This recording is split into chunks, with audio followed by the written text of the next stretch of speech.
Bien, estamos listos ya, hermanos. Vamos a iniciar un servicio más aquí en este domingo. ¿Hoy qué es? Domingo 12 de junio de este 2022. Saludándolo desde la Iglesia Cristiana Efesios 4:23 en Cartago, Costa Rica, ¿no? Recordarle nada más que Cartago queda como unos 23, 24, 25 kilómetros de San José, de la capital. Así es que desde este pequeño remanente les saludamos a todos los que nos acompañan a través de nuestro canal de YouTube y a la iglesia que hoy está presente aquí de manera física, presencial, ¿no? Todos nosotros, yo, ustedes ahí en el video, dispuestos con todo nuestro ser, espíritu, alma y cuerpo, ¿para qué? Para recibir un consejo que viene a través de la palabra del Señor. Amén, hermanos. No les digo que es de bendición lo que vamos a tener, porque eso está garantizado. Lo que pasa es que hay que pelear las bendiciones de Dios, hay que pelearlas, ¿no? Entonces, eso lo tenemos completamente claro. Así es que vámonos derechito a la palabra, hermanos. Busquen sus Biblias, Primera de Juan, capítulo 2. Primera de Juan 2, vamos a leer dos versículos, el 20 es un primero. Primera de Juan 2:20.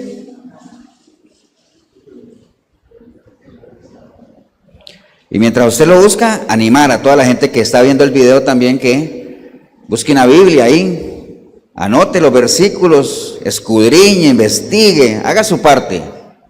Dios hará la de él, pero cada uno de nosotros tenemos que hacer nuestra parte, ¿no? ¿Estamos, hermanos? Todos. Primera de Juan 2, versículo 20. ¿Cuál es el título ahí de todos esos versículos para ver si estamos alineados? El anticristo, dice, ¿no? Bueno, entonces Primera de Juan 2:20 dice la palabra: pero vosotros tenéis la unción del Santo y conocéis todas las cosas. Y más adelantito en el versículo 27, vamos a leer el 27 también, dice la palabra: pero la unción que vosotros recibisteis de Él permanece en vosotros y no tenéis necesidad de que nadie os enseñe.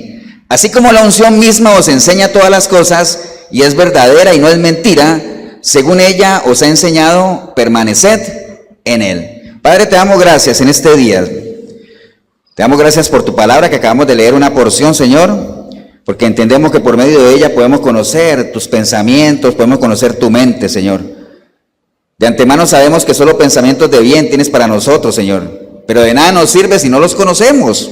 Así es que por medio de tu palabra podemos tener acceso a ellos, Señor. Y te damos gracias por habernosla dejado, no solamente porque nos anima, nos redarguye, nos exhorta, sino porque nos prepara también para toda buena obra, Señor. Así es que nos disponemos a recibir el consejo que tienes para nosotros en este día, Señor, y que no solamente seamos buenos oidores, sino que también sepamos ser buenos hacedores de tu palabra, Señor. Te damos gracias en el nombre precioso de Cristo Jesús. Amén y amén. Pueden tomar asiento, hermanos.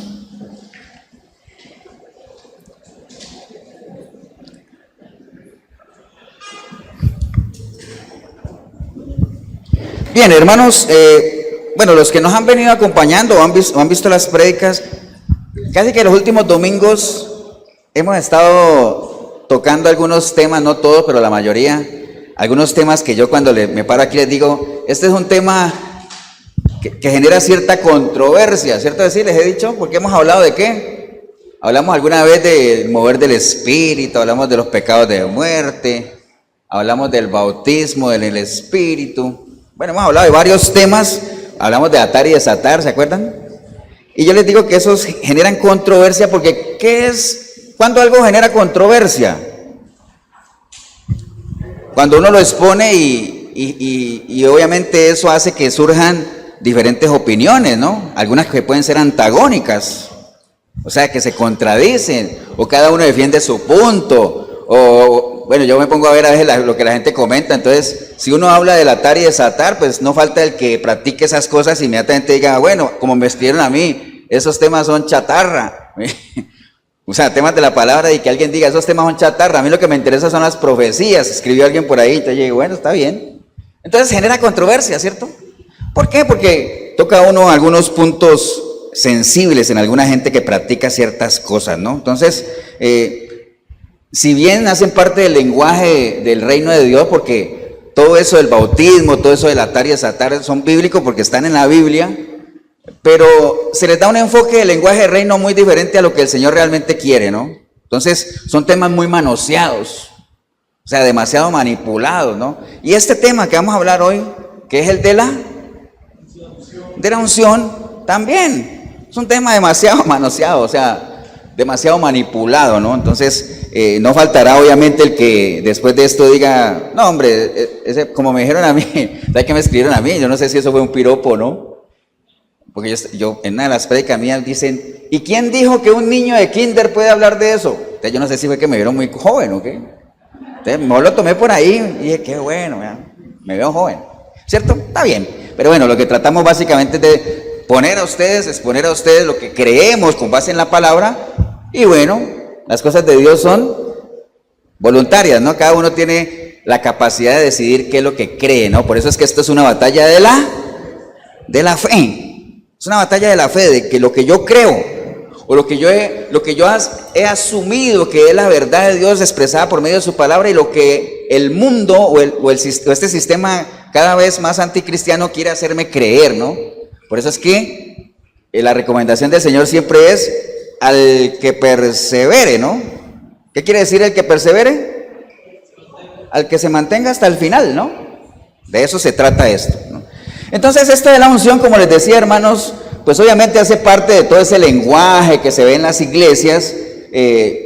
La gran mayoría de iglesias hablan de eso, y la gran mayoría de los cristianos, o por lo menos muchos de los que dicen llamarse cristianos, hablan de la unción.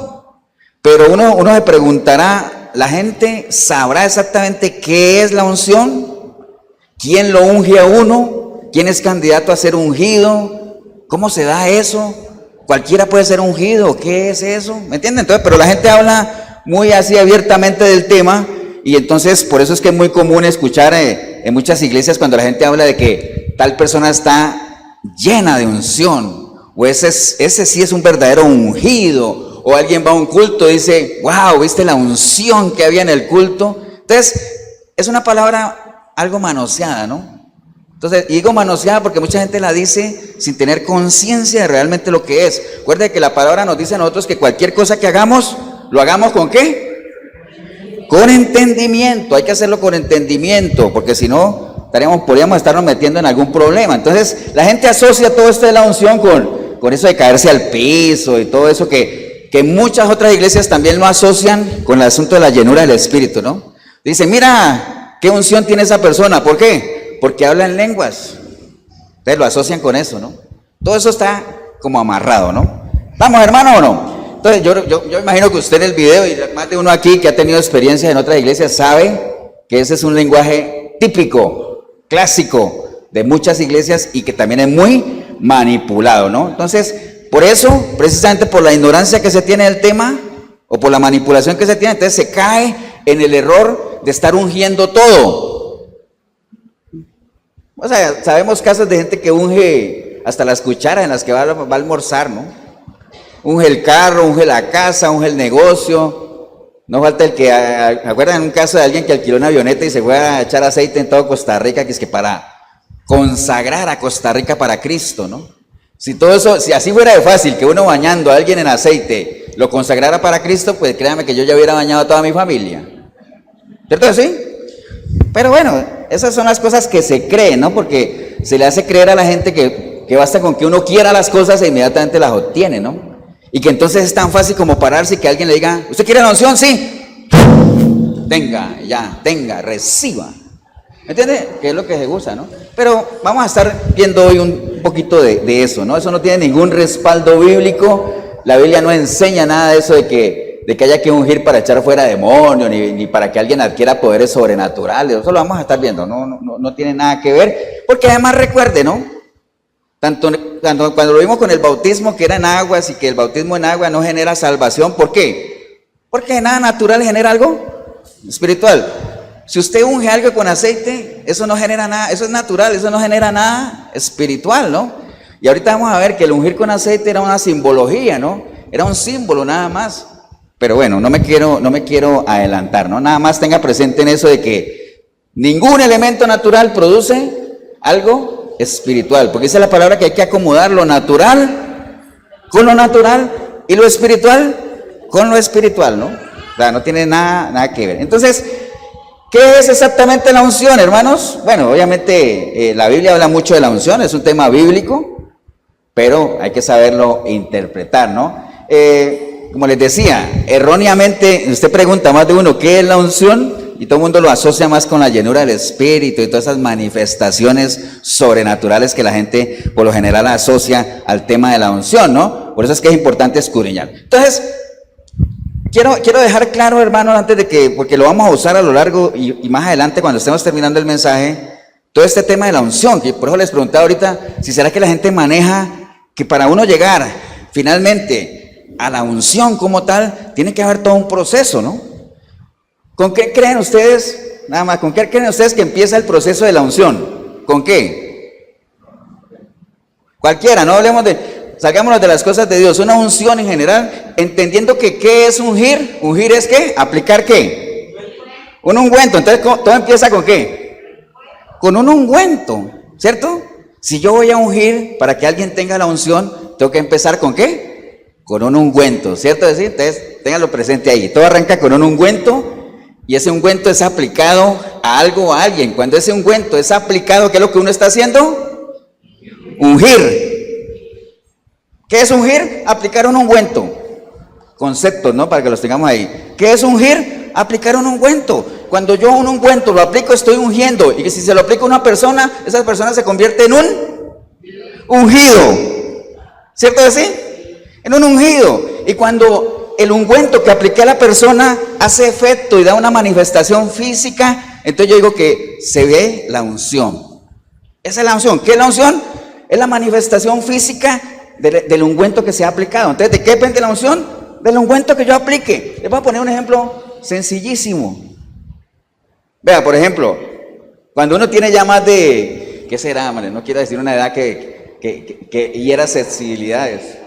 Digamos más de 40, 45, y ya uno se pone a hacer deportes extremos, ya que a lo mejor uno no está preparado para eso. No quiere decir que después de 40 uno no pueda, porque yo conozco gente, fisicoculturistas de 60, 70 años, ¿no? Pero a veces uno se descuida y uno comienza a hacer deportes más allá de las fuerzas que uno pueda tener. Entonces, a uno le dan dolores, ¿qué? Un dolor muscular, ¿cierto? Entonces, aquí en Costa Rica existe un ungüento muy bueno para esos dolores que se llama Cofal, ¿se puede decir? Cofal. En Colombia le llama Yosalil, creo que es, para la gente que nos ve en Colombia. Entonces, Cofal es un ungüento, ¿no? Porque ¿qué es un ungüento? Un ungüento es la combinación ¿de qué? De elementos, de especies que componen ya sea una crema o un líquido, un aceite. Eso es un ungüento. Entonces, Cofal es un ungüento que ha sido diseñado con elementos ¿para qué? Para alivianar esos dolores musculares, ¿cierto que sí? Porque créame que si yo lo que tuviera es un resfrío, yo no me aplico Cofal, ¿me aplico qué? Cepol, ¿cierto que sí? Que es otro ungüento, que ha sido creado con otros elementos para otra cosa, ¿cierto que sí? Entonces, por ejemplo, Davis, que tiene ya 50, ¿no? Ya, bueno, se pone a jugar fútbol y le duele la pierna, entonces tiene un dolor, entonces dice, te voy a ungir, ¿con qué? Con Cofal. De hecho, su Cofal, un ungüento que es aplicado, lo unjo y entonces en el momento que él tiene el Cofal, él es un ungido. No estamos hablando de Dios, ¿no? Estamos hablando de lo natural, ¿no? Entonces él es un ungido y entonces cuando él comienza a ver ese calor que da esa crema, dice, wow, mira, se me está relajando el músculo, ya no me duele. Esa es la unción. Es la manifestación física ¿de qué? De la aplicación de un ungüento. Estamos claros en ese ejemplo, ¿no? O sea, es algo tan sencillo, ¿no? Pero bueno, vamos a utilizar eso, entonces nada más recuerde, hay un ungüento, hay un ungir, y la persona se vuelve en un ungido, y en el momento en que se ve la manifestación física de los efectos del ungüento, pues esa es la unción, ¿no? Para allá vamos, estamos hablando de lo natural, ¿no? ¿Estamos claros, no, hermanos? Entonces, nada más para que quede amarrado lo que es la definición, un ungüento es la combinación de especies, depende del género de las especies usadas para su elaboración, pueden ser especies aromáticas, pueden ser especies para sanidad, para perfumar. Por ejemplo, al Señor una vez le ungieron los pies ¿con qué? Con un perfume. Con un perfume. Un perfume es un ungüento. ¿Por qué? Se realiza mediante la combinación de algunos elementos, que en este caso son aromáticos, que crean una esencia que sirven para ser aplicados sobre una persona o una cosa. ¿Para qué? Para perfumar. Entonces, si yo aplico un perfume en una persona, El ungüento, el perfumado, el ungido, cuando la persona dice, wow, qué rico huele, esa es la unción. ¿Me entiende? Es lo natural. ¿Estamos claros, no? Entonces, ungir, ¿qué es? Es el acto de aplicar el ungüento. Un ungido, ¿qué es? Es la persona a la que se le aplica el ungüento. Y la unción, ¿qué es? Es el resultado o la manifestación del ungüento. Entonces, la unción depende de ¿qué? De la naturaleza con la cual fueron hechos los elementos que componen el ungüento. ¿Estamos claros ahí, no? Eso es lo básico. 1A. Bueno, entonces ahora sí vamos a ver, ya entendiendo lo natural eso, ¿qué dice la Biblia sobre la unción, no? Cuando uno ve la parte de unción directamente en la Biblia, casi que la mayoría de las veces, y todas ocurren casi que en el Antiguo Testamento, ahorita lo vamos a ver, cuando la Biblia habla de unción propiamente, habla de derramar un ungüento o derramar un aceite sobre algo o alguien, ¿no? Entonces, como les decía ahorita, la unción depende de la naturaleza de los elementos que componen el ungüento. Entonces, muchas veces se usaba, en las costumbres judías, se usaba, por ejemplo, para ungir a los enfermos. Y eso usted lo puede encontrar, por ejemplo, en Marcos 6:13, cuando decía que los apóstoles ungían con aceite a muchos enfermos y los sanaban. O en Santiago 5:14, que dice que si alguno está enfermo entre vosotros, llame a los ancianos de la iglesia y oren por él, ungiéndole con aceite en el nombre del Señor. Pero mire, voy a aprovecharme de esto que acabé de leer de Santiago. Un momentico, voy a ir a Santiago, porque le voy a leer el contexto completo. Si yo me quedo ahí nada más, cualquiera podría decir, wow, entonces el aceite sana a los enfermos y salva.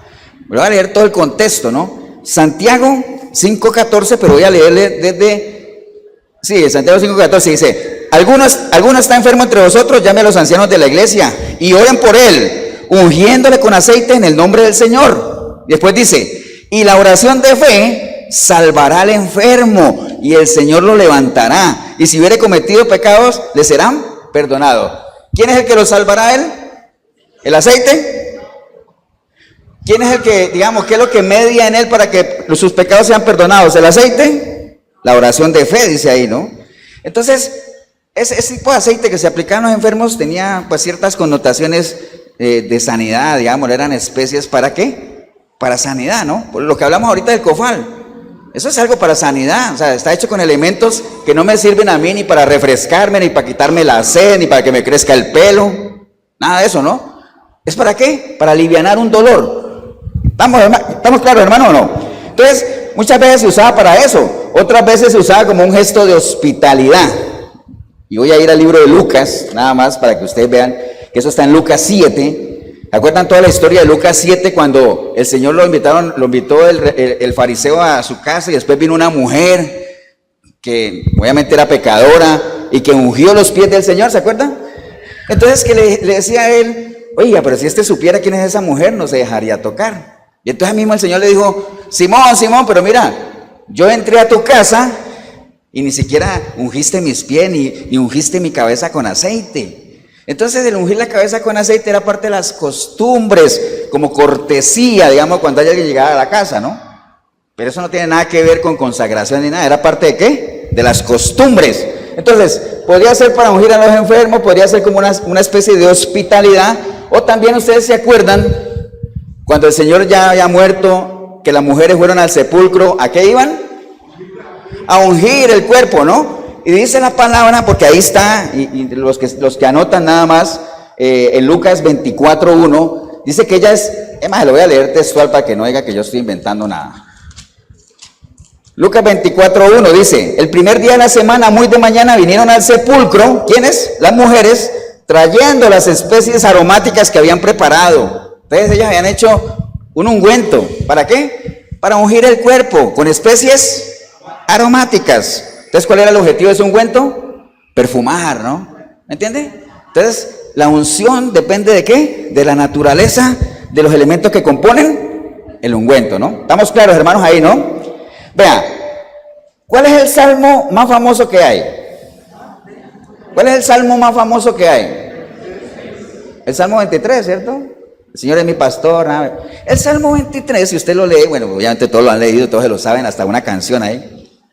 El Salmo 23 es un salmo como de pidiendo al Señor ¿qué? Protección, ¿cierto? Porque dice, el Señor es mi pastor, o Jehová es mi pastor, nada me falta, en lugares delicados pasto me hará descansar, junto a aguas de reposo me pastoreará, conformará mi alma, me guiará por sendas de justicia. Mire que todo es pidiendo ¿qué? protección, ¿cierto? Aunque ande en valle de muerte y de sombra, no temeré mal alguno. ¿Por qué? Porque tú estarás conmigo. Tu vara y tu callado me infunden aliento. Aderezas mesa delante de mí en presencia de mis angustiadores. Y después dice, unges mi cabeza con aceite.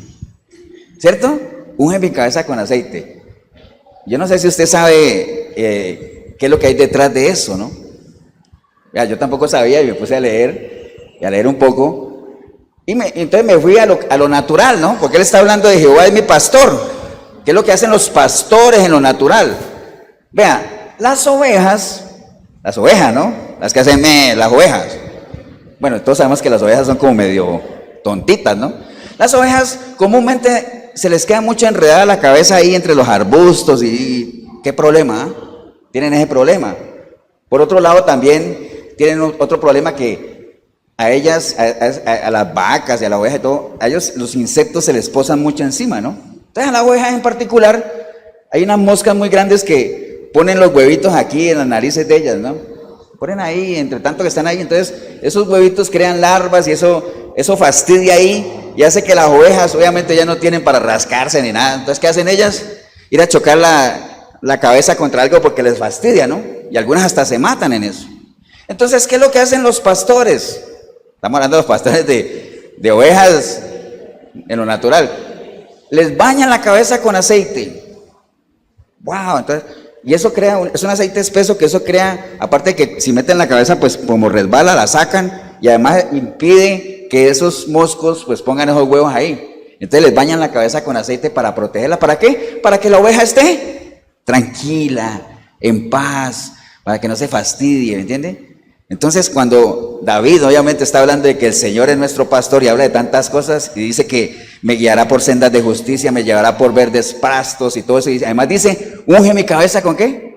Con aceite, ¿no? Obviamente no es que la riega con aceite en lo físico, sino que te pone una capa ahí que te protege, ¿no? Proteger tus pensamientos, santificar tu mente, todo eso, ¿me entienden? En la medida que uno permanezca en él, ¿no? Pero de ahí viene todo eso de ungir la cabeza con aceite, ¿no? Pero bueno, el caso es que se usa para todas esas cosas, pero en el sentido bíblico, en el sentido sagrado, generalmente el ungir con aceite simbolizaba ¿qué? Apartar, separar una persona o utensilios o un lugar, ¿para qué? Para el Señor, santificarlo, separarlo para el servicio del Señor. Eso significaba ungir con aceite, ¿no? Amén, hermanos, ¿o no? Bien, eso es en el sentido, obviamente, bíblico, ¿no? Y era una forma simbólica, porque acuérdense, cuando Samuel, por ejemplo, fue a ungir a Saúl, ya el Señor lo había escogido, o sea, el Señor ya lo había apartado para él, pero el ungirlo con aceite era de una manera simbólica, que la gente viera que realmente él había sido consagrado, ¿para quién? Para Dios, ¿no? Lo mismo, cuando él fue a ungir a David, ya el Señor lo había escogido, ¿entienden? Cuando se ungía a los jueces, a Sansón, a Jefté, a todos ellos, ya el Señor los había escogido. Entonces eso era algo simbólico, porque recuerde, algo natural no genera nada espiritual, pero sí servía como simbólicamente para que todo el mundo viera que esa persona, esos utensilios, ese lugar, eran consagrados, separados, ¿para quién? Para Dios. ¿Estamos claros ahí, no? Para eso se usaba bíblicamente en el Antiguo Testamento, ¿no? Porque acuérdese que en el Antiguo Pacto el Espíritu Santo no moraba en la gente, ¿no? Sino que venía para que los capacitaba para hacer cierta cosa en particular y vuelve y salía, ¿no? No como ahora, donde una persona le entrega su vida a Cristo, recibe el Espíritu Santo de Dios y en la medida en que uno permanezca en Él, Él permanece en uno. Amén. Antes no era así. Entonces por eso era que había que ungir a una persona para cierta labor en particular, venía el Espíritu Santo de Dios sobre esa persona, hacía lo que tenía que hacer y después se iba, ¿no? ¿Estamos claros, hermanos, o no? Bueno, estamos viendo nada más, no hemos llegado todavía a lo que queremos desarrollar porque eso no nos compete a nosotros todavía, ¿no? Estamos hablando de costumbres del Antiguo Testamento y por qué lo hacían. Y de hecho, ahora que estamos hablando del Antiguo Testamento, en el Antiguo Testamento se habla de 4 funciones prácticamente con las cuales se ungía con aceite, ¿no? Una de ellas era para ungir objetos sagrados dedicados al culto, que es lo que habla en el libro de Éxodo 40, Éxodo 49, cuando dice, y tomarás el aceite de la unción y ungirás el tabernáculo y todo lo que está en él y lo santificarás con todos sus utensilios y será santo. Y en Levítico 8:10 dice, y tomó Moisés el aceite de la unción y ungió el tabernáculo y todas las cosas que estaban en él y lo santificó. Entonces, una de las primeras cosas para los que se usaba el ungir con aceite era ¿para qué? Para separar utensilios o un lugar en particular, ¿para qué? Para Dios, para el servicio al Señor. A veces se agarran de ahí para decir, por eso es que ungen todo, ¿no? Ungen el carro y todo. Uno no unge un carro para el servicio del Señor, eso no es bíblico. Ni ungir, ¿qué más ungen? Ungen de todo, ¿ah? Casas y todo eso, ¿no? Pero bueno, una primera razón era para eso, ¿no? Ungir utensilios o algún lugar en particular. ¿Estamos claros? Lo segundo era que se usaba también para ungir ¿a quiénes? A sacerdotes que se separaban para el servicio, ¿no? Comenzando obviamente desde Aarón, que fue con el aceite de la santa unción. Éxodo 29:21 dice, y con la sangre que estará sobre el altar y el aceite de la unción, rociará sobre Aarón, sobre sus vestiduras, sobre sus hijos y sobre sus vestiduras de estos, y él será ¿qué? Santificado, y sus vestiduras y sus hijos y las vestiduras de sus hijos con él. Levítico 8:12, y derramó el aceite de la unción sobre la cabeza de Aarón y lo ungió, ¿para qué? Para santificarlo. Entonces, utensilios, ¿y para qué más? Sacerdotes. Amén. ¿Para qué más? Para ungir reyes.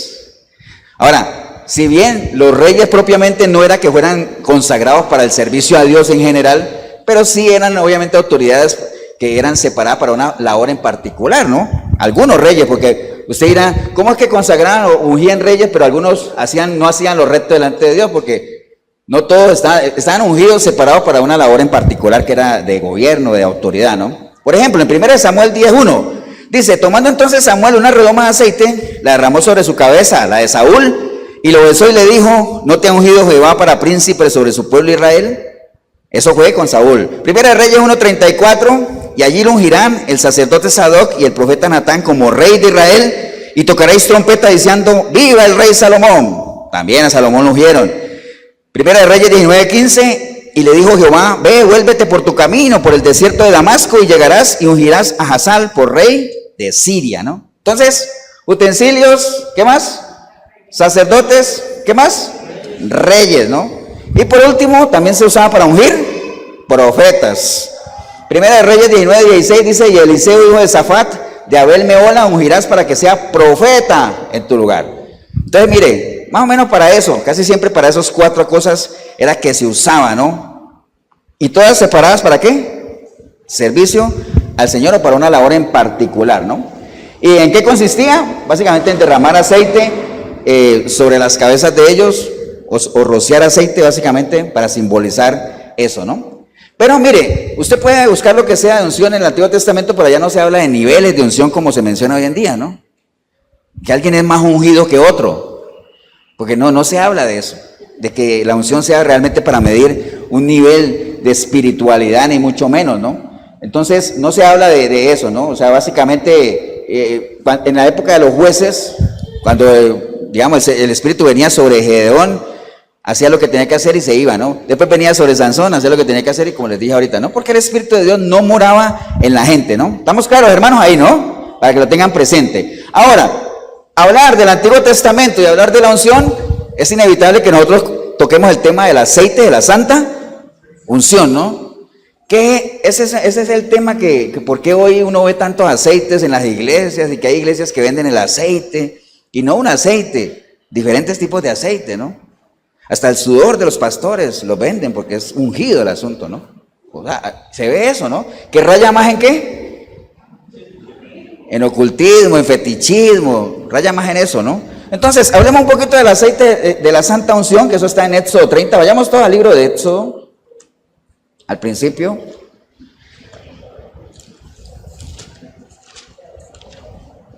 Éxodo 30, ¿no?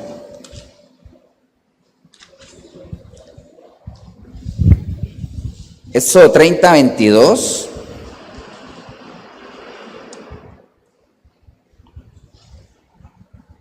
¿Estamos ahí, hermanos? Habla del aceite de la unción y el incienso. Entonces, vamos a ir leyendo un momentito y vamos a ir comentando. Dice, habló más Jehová a Moisés diciéndole, tomarás especies finas de mirra, excelente 500 ciclos y de canela aromática a la mitad, esto es 250 de cálamo aromático, 250 de casia, 500 según el ciclo del santuario, y de aceite de olivas un hin. ¿Qué es lo que le está dando ahí? Como una receta, ¿no? De elementos para formar ¿qué? Un ungüento, ¿no? Que ahorita lo vamos a ver cuál es. Dice, y harás de ello el aceite de la santa unción. Superior ungüento, según el arte del perfumador, será el aceite de la unción santa, ¿no? O sea, ya le dio la instrucción de cómo hacer el aceite de la santa unción. O sea, eso tiene su fórmula, ¿no? Eso tiene su fórmula. Y mira, hago un paréntesis aquí ahora que a veces hay gente que unge hoy en día con aceite Menem. Un saludo para los de Menem ahí que no pagaron nada por ese comercial, ¿no? ¿Ustedes creen que el aceite Menem ha sido creado para santificar? ¿O para qué crearon el aceite Menem? Eso es para perfumar o para, no sé, para los bebés, algunas cosas, pero, o sea, los elementos que componen ese aceite no tienen nada que ver con lo que acabamos de ver aquí, el aceite de la unción que el Señor le dio la fórmula a Moisés. Entonces dice, con ese aceite, con él ungirás el tabernáculo de reunión, el arca de testimonio, la mesa con todos sus utensilios, el candelero con todos sus utensilios, el altar del incienso, el altar del holocausto con todos sus utensilios. Así los consagrarás y serán cosas santísimas. Todo lo que tocar en ellos será santificado. Ungirás también a Aarón, a sus hijos, lo consagrará para que sean mis sacerdotes, y hablarás a los hijos de Israel diciendo, este será mi aceite de la santa unción por vuestras generaciones. Y ojo lo que dice aquí, sobre carne de hombre no será derramado, ni haréis otro semejante conforme a su composición. Santo es, y por santo lo tendréis vosotros. Mire, ni haréis otro ¿qué? Semejante. Entonces, la gente que anda con esos aceites y que el aceite que para ungir, debería leer eso. Yo creo que sí lo han leído, ¿no? Pero quién sabe por qué lo harán. Y hablarán a los hijos de Israel, este es mi aceite, y sobre carne de hombre no será derramado. Cualquiera que compusiere ungüento semejante y que pusiere de él sobre extraño, será cortado de entre su pueblo. Wow. Digo además Jehová a Moisés, toma especies aromáticas, estate y uña aromática y gálbano aromático e incienso puro, de todo en igual peso, y harás de ello el incienso, un perfume según el arte del perfumador, bien mezclado, puro y santo, y molerás parte de él en polvo fino y lo pondrás delante en testimonio en el tabernáculo de reunión, donde yo te mostraré. Como este incienso no harás y no habrá otro parecido, ¿no? Y el quisiera. Entonces, le dio la fórmula de ¿qué? Del aceite de la santa unción, y le dio la fórmula del incienso, y a ambos les dijo, este es, no habrá otro como este, ¿no? Y el que lo ponga sobre cuerpo extraño será cortado al pueblo, ¿no? Entonces, mire el problema que se podría meter uno por estar jugando con esas cosas de los aceites y estar ungiendo cosas cuando realmente el Señor, y esto fue un momento único, fue una instrucción única a Moisés, en un momento único de la historia y tal, ya no volvió. Más adelante usted no vuelve a ver que el Señor diga, Moisés, ahora te voy a dar otra fórmula, porque ya esa fórmula venció, ¿no? No se ve, porque dice que se va a hacer por generaciones. ¿Estamos claros, hermano, o no? Entonces, no se debe ungir a nadie, o sea, ni se deje usted ungir tampoco de nadie, porque es un problema eso, ¿no? Realmente eso no es para nosotros. Ahorita vamos a ver que para el pueblo cristiano no aplica eso. Realmente esta era costumbre judías. Realmente recuerde que en el pueblo judío el aceite tenía un significado tremendo. ¿Y qué aceite usaban? ¿Se acuerdan ustedes? ¿Alguien sabe qué aceite era el que usaban los judíos? De oliva, ¿no? Por la importancia que tiene el olivo para ellos, ¿no? El olivo simboliza al pueblo de Israel también. ¿Estamos claros, hermanos? Entonces, ese fue el aceite de la santa unción, la instrucción que dio el Señor a Moisés. Y eso es lo que tenía que hacer, nada más. No habrá otro como ese, ni será derramado, ni haréis nada semejante, ¿no? Entonces, pero hoy en día se consiguen de todos los aceites. Pero bueno, vámonos al Nuevo Testamento, que es lo que nos interesa, ¿no? Que es donde nosotros estamos ahorita, ¿no? Ya sabemos que en el Antiguo Testamento era una práctica muy usada, generalmente para 4 cosas: para consagrar utensilios, lugares, profetas, sacerdotes, reyes.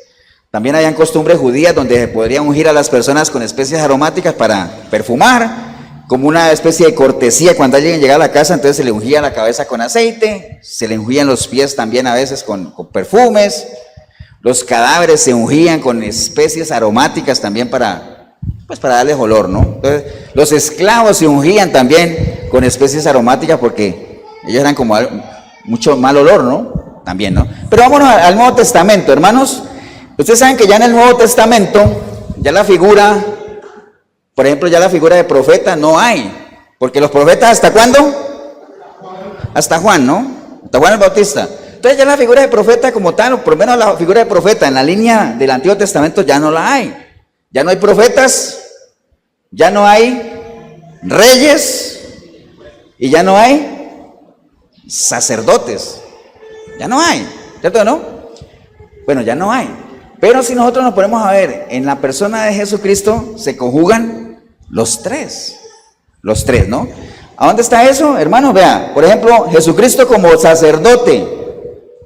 Hebreos 7:24 dice, mas este por cuanto permanece para siempre, tiene un sacerdocio inmutable, por lo cual él puede también salvar perpetuamente a los que por él se acercan a Dios, viviendo siempre para interceder por ellos, porque tal sumo sacerdote nos convenía, santo, inocente, sin mancha, apartado de los pecadores y hecho más sublime que los cielos. Entonces, Jesucristo, el perfecto, ¿qué? Sacerdote. Estamos claros por ahí, ¿no? El Señor como profeta, Deuteronomio 18:18 dice, profeta era una profecía. Acuérdense que el Antiguo Testamento era una sombra de lo que iba a venir en el nuevo pacto. Entonces, Deuteronomio 18:18 dice, profeta les levantaré de medio de sus hermanos como tú, y pondré mis palabras en su boca, y él les hablará todo lo que yo mandare.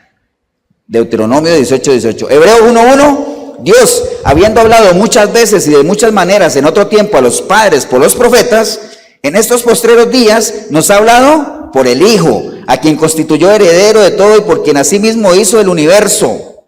Juan 1:18 dice, a nadie le vio jamás el unigénico Hijo, el que está en el seno del Padre, él nos lo ha dado a conocer. Entonces, ese es el perfecto, ¿qué? Profeta, ¿no?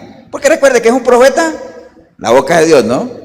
En el caso de Jesucristo es el perfecto profeta, porque vino a mostrarnos a quién, al Padre, ¿no? Entonces, ya sabemos que él es sacerdote, profeta y rey, pues ni se diga, ¿no? Descendiente de David.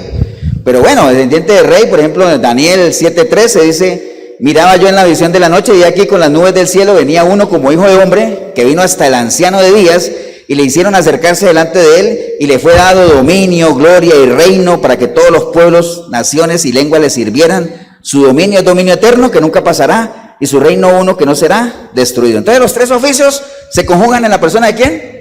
De Jesucristo. Amén. Estamos claros ahí, ¿no? De Jesucristo. Entonces ya vamos viendo la importancia. Bueno, no necesito yo decirles a ustedes que el Nuevo Testamento, el símbolo del nuevo pacto, ¿cuál es el símbolo del nuevo pacto? Jesucristo. Amén. Que les adelanto que es el auténtico, el verdadero, el único ungido de Dios, porque conjuga todas estas cosas, ¿no? Y obviamente vino a lo que vino. Ustedes ya saben que a lo que vino, pero lo que pasa es que muchos no lo recibieron, ¿no? Entonces, por eso al Señor se le llama el ungido. ¿Ustedes se acuerdan cuando a él lo iban a circuncidar? ¿Se acuerdan que había un anciano ahí? ¿Cómo era que se llamaba, Miguelito? Zacarías, ¿sí? Que viene Zacarías y lo oyó llorar al niño y vino y dijo, wow, ahora sí me puedo morir. ¿Por qué? Porque mis ojos han visto al ungido de Dios. Ese es el verdadero ungido, en el cual se conjuga el sacerdocio, reinos y profetas. Amén. Entonces por ahí vamos avanzando en eso, ¿no? ¿Estamos claros, hermano, no? Además, vea, la palabra unción, para que usted lo tenga claro, ¿sabe cuántas veces aparece la palabra unción en el Nuevo Testamento? ¿Cuántas creen? La palabra unción, ¿cuántas veces aparece en el Nuevo Testamento? ¿Ah? 2 veces, las que leímos ahorita. El Señor no habló de unción en ningún lado. Pablo no habló de unción, Pedro no habló de unción. Nadie habló de unción. Solo Juan habló de unción y ahorita lo vamos a ver, que él habló de unción haciendo referencia ¿a qué? A la persona de ¿quién? Del Señor, al Espíritu Santo. Pero nadie habló de unción, nadie enseñó nada. En el Nuevo Testamento, ¿qué era lo que se usaba cuando se iba a consagrar a alguien para el servicio? ¿Qué era lo que se usaba? ¿Qué hacían los apóstoles? Imponían manos para consagrar, Jorito, porque Santiago sí decía, unjan a los enfermos con aceite, pero eso no era para consagrarlo para el servicio a Dios, era para medicinal el asunto. O por ejemplo lo que les dije ahora de la mujer que ungió al Señor con perfume. Eso era otra cosa, era una cortesía. Pero digamos, para consagrar a alguien, para el Señor como tal, no se usaba el ungir con aceite ya en el Nuevo Testamento. A los apóstoles imponían manos y todo eso, pero la palabra unción no aparece, solo en 2 versículos nada más. y ahorita lo vamos a desarrollar un poquito, ¿no? Nada, el libro de Hechos, Hebreos, nada, no menciona nada, solo Juan en estos dos versículos que nosotros vamos a desarrollar. Entonces vamos otra vez a primera de Juan, a donde estábamos, para que hablemos de esos dos versículos, ¿no? Y vayamos aterrizando un poquito ya lo que queremos enseñar, ¿no? Bien, entonces el apóstol Juan ahí en primera de Juan nos dice que nosotros tenemos ¿qué? La unción del santo. Nosotros tenemos la unción del santo, ¿no? ¿De qué santo está hablando? ¿Cómo haríamos para saber de qué santo está hablando? Bueno, tenemos que irnos ¿a qué? Al contexto de lo que está hablando, ¿no? Usted tendría que entender de qué es lo que está hablando Juan, a quién le está hablando Juan, por qué está escribiendo Juan esa carta. Ustedes saben que la primera, segunda y tercera carta de Juan fueron escritas a la iglesia, ¿no? ¿A cuál iglesia? No dice la palabra, pero nosotros asumimos que era la iglesia de Efesios porque él era pastor de Éfeso. Pero realmente va a toda la iglesia. Acuérdense que en ese tiempo había un problema ahí con unas corrientes que se estaban metiendo en la iglesia de un grupo que se llamaba los agnósticos. ¿Qué los agnósticos? ¿Qué era lo que creían? ¿Acuerdan que creían los agnósticos? Que todo lo natural, todo lo carnal era malo, que el cuerpo era inmundo. Lo espiritual era lo único que valía. Entonces ellos no concebían que Dios mismo se hubiera hecho carne en un cuerpo que ellos consideraban inmundo. Entonces ellos no creían en la encarnación. Entonces no le daban a Cristo obviamente la deidad que él tenía. Y esas corrientes se estaban metiendo en la iglesia.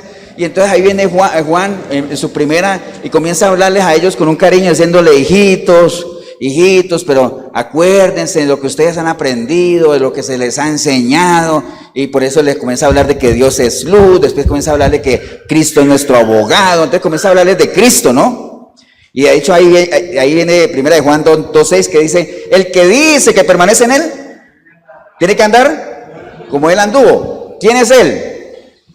Cristo. Está hablando de Cristo porque dice que está hablando de Cristo nuestro abogado. Y entonces comienza a hablar de un nuevo mandamiento y comienza a hablar de lo que está escribiendo porque han salido muchos anticristos. Acuérdense que un anticristo ¿qué es? Todo lo que vaya en contra de Cristo, ¿no? Entonces esa corriente de que no reconocían la deidad del Señor, pues era una corriente anticristiana. Amén. Y entonces ahí donde viene y comienza a dar las advertencias y les dice, hijitos, ya es nuestro tiempo, vienen muchos anticristos. Entonces dice, pero vosotros, como animándolo, ¿no? Vea, hay mucha contaminación en la iglesia, hay muchas corrientes, los están bombardeando con nuevas doctrinas, pero ¿sabe qué les puedo decir a ustedes? Que ustedes tienen ¿qué? La unción del santo. Entonces comienza a decir la unción del santo. Entonces la unción del santo, tenemos la unción del santo. ¿A quién se lo está diciendo? A la iglesia. Entonces eso quiere decir que la iglesia tiene ¿qué? La unción del santo. Amén. Ahora, si entendemos todo el proceso de la unción, para yo tener la unción del santo, ¿qué necesité recibir? ¿Qué había acá? Un ungüento, ¿se acuerdan? Pero como aquí estamos hablando de cosas espirituales, ¿qué necesitamos nosotros para tener la unción del santo? ¿Qué necesitamos haber recibido? ¿Qué necesita uno para tener a Cristo? ¿Qué necesita recibir? ¿Qué necesita que se le derrame a uno en su vida? ¿Qué?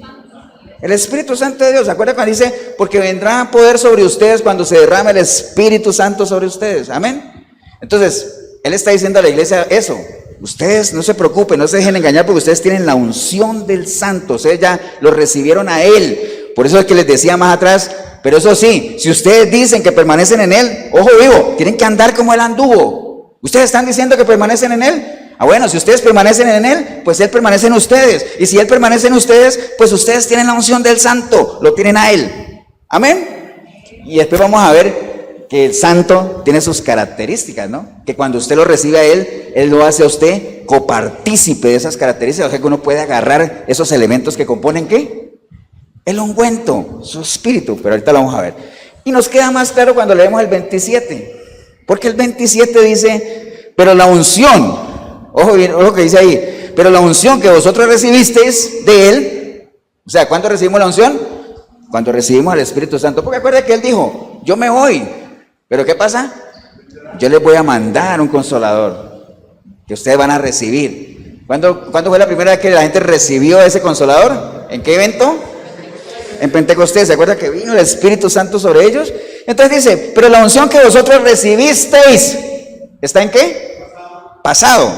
No dice que ustedes van a recibir o que ustedes podrían recibir. No, le dice, la unción que ustedes recibisteis, porque está hablando ¿a quién?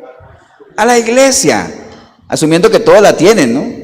O que todos hayan recibido al Señor. Pero acuerde, para usted tener la unción del Santo, usted tiene que haber recibido el ungüento, que es el Espíritu de Dios. Si usted no lo ha recibido, usted no tiene la unción. Y para usted tener esa unción, usted tiene que recibirla a usted de una manera voluntaria, de entregarle su vida al Señor, no que alguien te la dé, porque el único que te la puede dar, ¿quién es? Dios mismo, ¿no? Nadie te puede dar a ti la unción, ni soplártela, ni darte una porción, ni media libra de unción, ni un cuarto, ni medio galón, nada de eso. ¿Por qué? Uno cuando recibe la unción, cuando recibe ¿a quién? Al Espíritu Santo, amén. Y al Espíritu Santo uno lo recibe ¿cómo? Completo. Yo no recibo medio Espíritu Santo, ¿o sí? Acuérdense que en las cosas de Dios o lo tenemos o no lo tenemos, pero no es a medias, ¿no? ¿Cómo estás ahora? Dice, poquito apartado, poquito, ahí voy como que, no, o sea, no estás, o estás o no estás, ¿no? ¿Vamos, hermano, o no? Entonces dice él, pero la unción del Santo que vosotros recibisteis de él, permanece en vosotros, permanece en vosotros. ¿Por qué sabemos que permanece en vosotros? ¿Cómo sabemos nosotros que él permanece en nosotros? ¿Qué dice la palabra de que, cómo sabemos nosotros si él permanece o no en nosotros? Hay un versículo en la Biblia que dice, déjeme recordar cómo es que dice que nosotros tenemos que examinarnos, amén. Examinaos a vosotros mismos para ver si si están o no están, ¿dónde? En la fe, ¿no? Entonces, ¿cómo sabe uno que él está en uno? Cada uno tiene que examinarse. El Señor está en mí, ¿por qué? Porque yo estoy en él, no con él, en él. ¿Implica qué? Fusión, ¿no? Por eso dice ahí, el que dice que permanece en él, tiene que andar como él anduvo. Entonces, por eso dice ahí, pero la unción que vosotros recibisteis, pero que todavía han recibido, permanece en vosotros, en la medida en que ustedes permanezcan en él. Amén. Y dice, y no tenéis necesidad de que nadie os enseñe. ¿Por qué? Porque acuérdense que el Señor dijo, yo les voy a mandar a ustedes, ¿a quién? Al Consolador, que es el ungüento que nosotros recibimos, y dice que él les va a dar testimonio de todo lo que está aquí, va a tomar de lo mío y se los va a dar ¿a qué? A conocer. Por eso dice aquí, no tiene necesidad de que nadie os enseñe nada. Si ustedes tienen esta unción, al Espíritu de Dios, todos los que estamos aquí, usted en el video, tenemos la capacidad de poder saber y entender qué es lo que el Señor se revela por medio de su palabra, ¿no? Tenemos la capacidad, que a algunos les cueste más que a otros, puede ser, pero que todos tenemos la capacidad, la tenemos, porque dice la palabra que al más simple lo hace ¿qué? Sabio. Amén.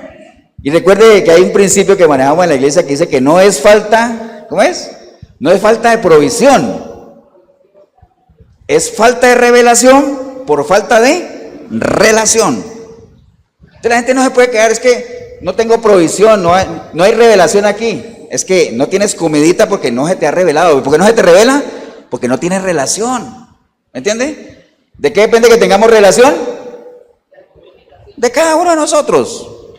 De parte de Dios no hay problema. Cada uno de nosotros tiene que buscarla, ¿no? Amén, hermano, ¿o no? Entonces dice, no tenéis necesidad de que nadie os enseñe. ¿Por qué? Porque acuérdense que el Señor dijo, él va a tomar todo lo mío y se lo va a dar a ustedes a conocer, ¿no? Y dice, así como la unción misma.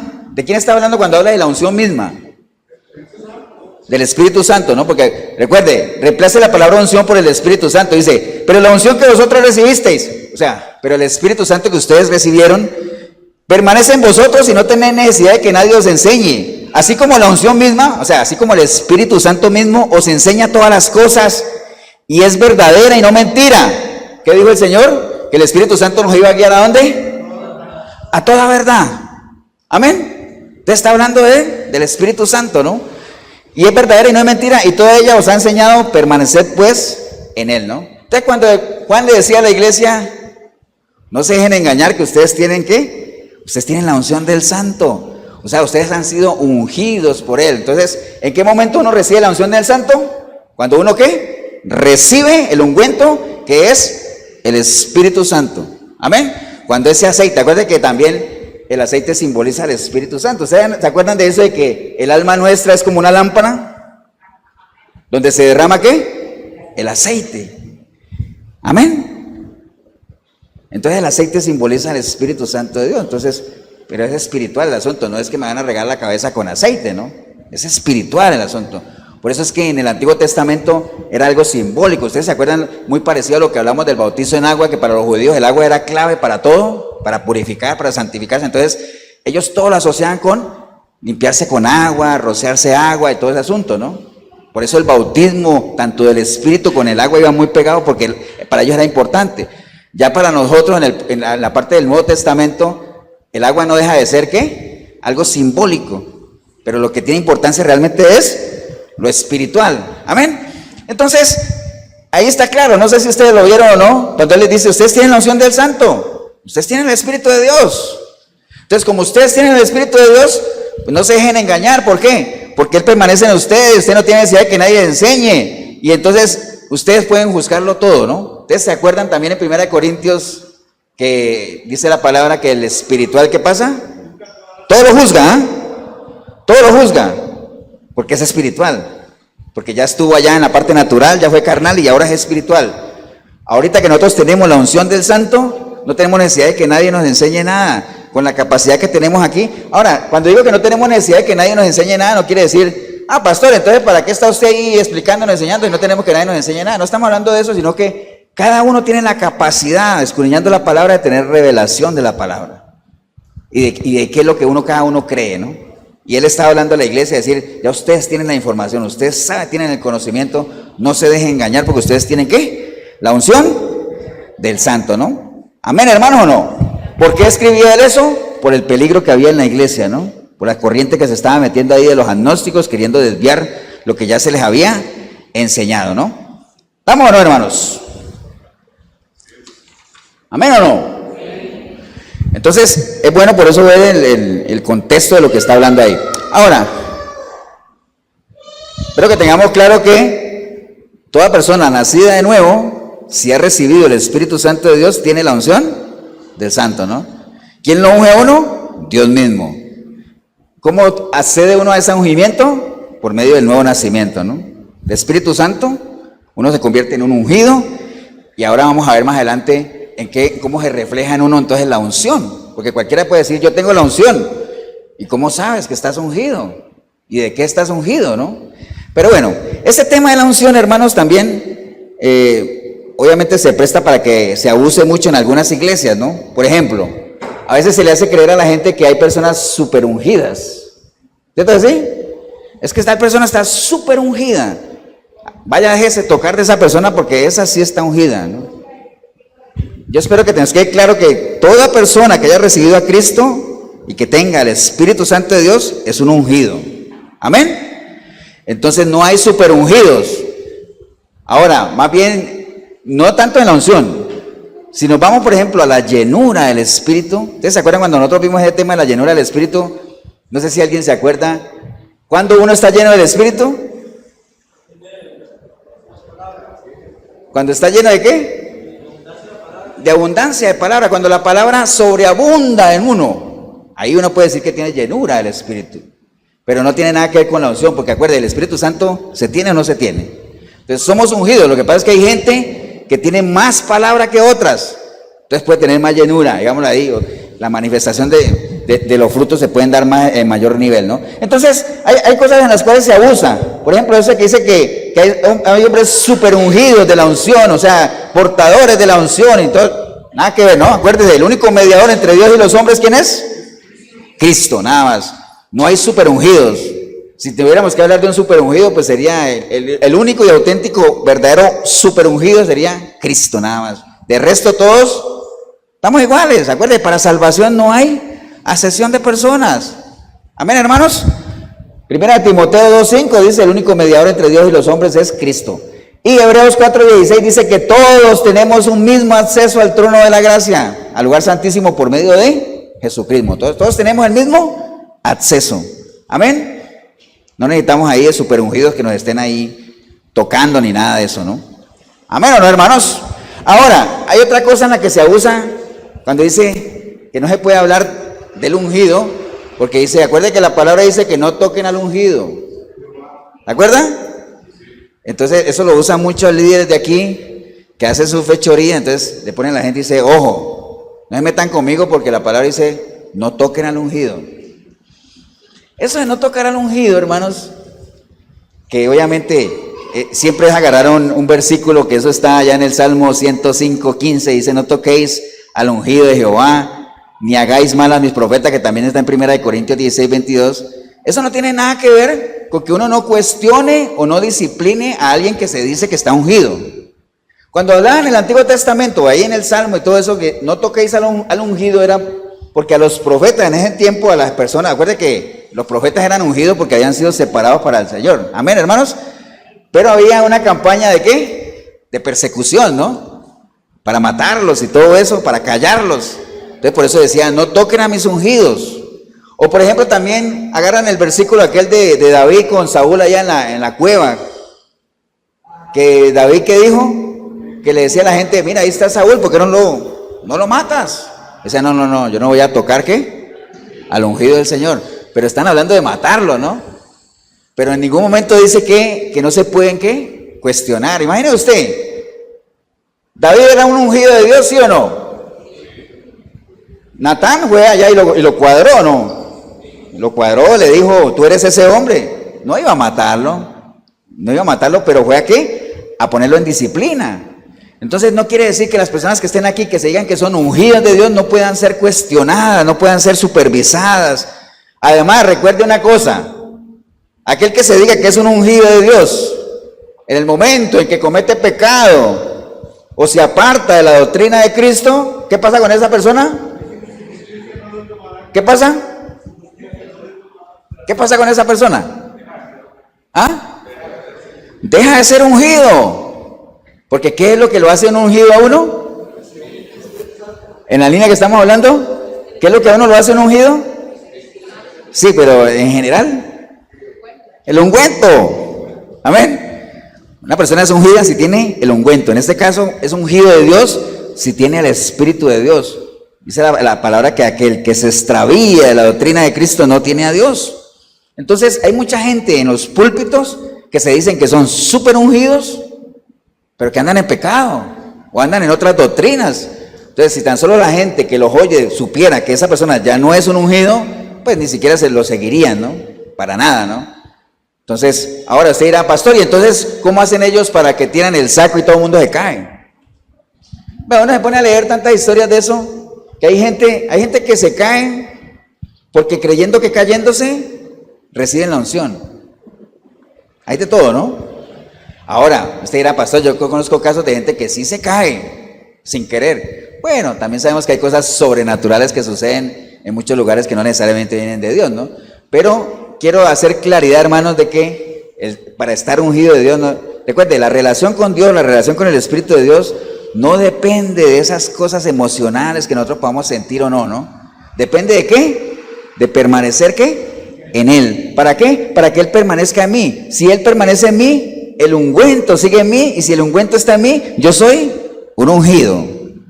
¿Amén? Por ahí va el asunto, ¿no? ¿Estamos o no, hermanos? Pero bueno, entonces recuerde, toda persona que haya nacido de nuevo es un ungido, ¿no? Ahora, ¿pero de qué estaremos ungidos?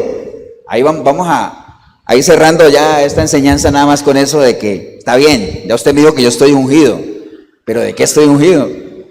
¿O cómo yo expreso la unción? ¿Cómo se hace visible en mí la unción? Usted me explicó ahora lo del cofal y todo eso, y yo sé que sí, ya puedo mover la pierna y puedo ir a jugarme otra mejenga, otro partido, porque ya veo los efectos del ungüento. ¿Cómo hago yo para ver si el ungüento es espiritual? Para ver los efectos de ese ungüento, para ver la unción, ¿no? Hechos 10:37, hermanos, dice la palabra, vosotros sabéis que lo que se divulgó por toda Judea, comenzando desde Galilea, después del bautismo que predicó Juan, cómo Dios ungió con el Espíritu Santo y con poder a Jesús de Nazaret, y cómo éste anduvo haciendo bienes, sanando a todos los oprimidos por el diablo, porque Dios estaba con él. Entonces, en el caso del Señor, recuerde que cuando él empezó su ministerio, ¿el qué dijo? El Espíritu de Dios, ¿qué pasa? Está sobre mí y me ha ungido. Mire que hasta él mismo puso el ejemplo del orden que debería ser, ¿no? Yo no podría estar ungido si antes el Espíritu de Dios no estuviera sobre mí. Amén. Él lo dijo en el orden correcto. El Espíritu de Dios está sobre mí y entonces me ha ungido. Amén. Porque recuerde, ¿qué es ser ungido? Cuando se aplica el ungüento, ¿no? Mire que él lo dice clarito. Ahora, ¿cómo se expresó la unción en el Señor? Ahora, obviamente, usted podrá decir, pastor, ¿y por qué el Señor fue ungido si Él es Dios? Pero recuerda que también era 100% ¿qué? Hombre. ¿Cómo se llama esa unión? Hipostática, ¿no? Para que lo tengan por ahí presente. Ahora, el Espíritu de Dios vino sobre el Señor, lo ungió. ¿Y cómo se hizo visible esa unción en Él? Bueno, Él mismo lo dice ahí. Ahí lo está, obviamente, anticipando, pero igualmente lo hizo, ¿no? ¿Para qué? Para llevar buenas nuevas a los pobres, me ha enviado a sanar a los quebrantados, a pregonar libertad a los cautivos, vista a los ciegos, poner libertad a los oprimidos. Bueno, esas son algunas de las cosas que Él hizo, ¿no? Pero ya todos sabemos lo que Él hizo milagros, hizo prodigios, hizo de todo. Bueno, entregó su vida en la cruz. Todo eso fue visible, ¿o no?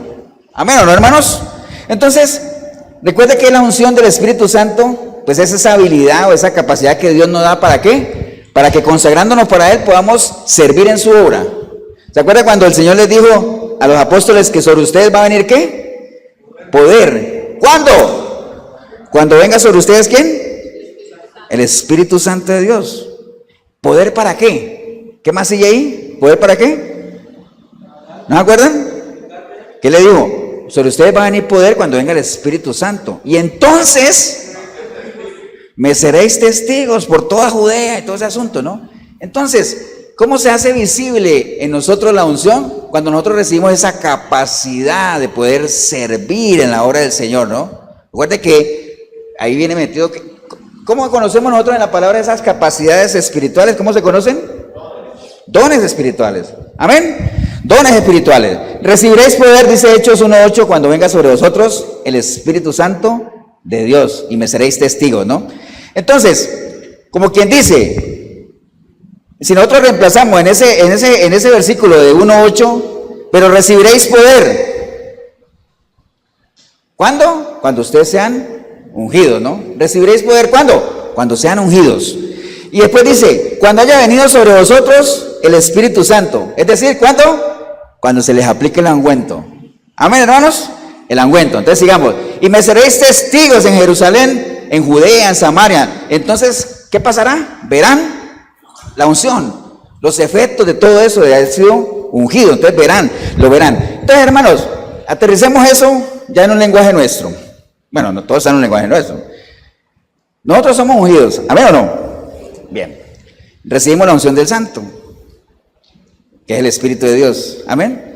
El Espíritu de Dios tiene sus características, tiene sus componentes, tiene sus esencias. ¿Acuerda cuando el Señor le dijo a Moisés, echa 500 ciclos de esto, 200 ciclos de aquí, 300 ciclos de acá, 400 ciclos de allá?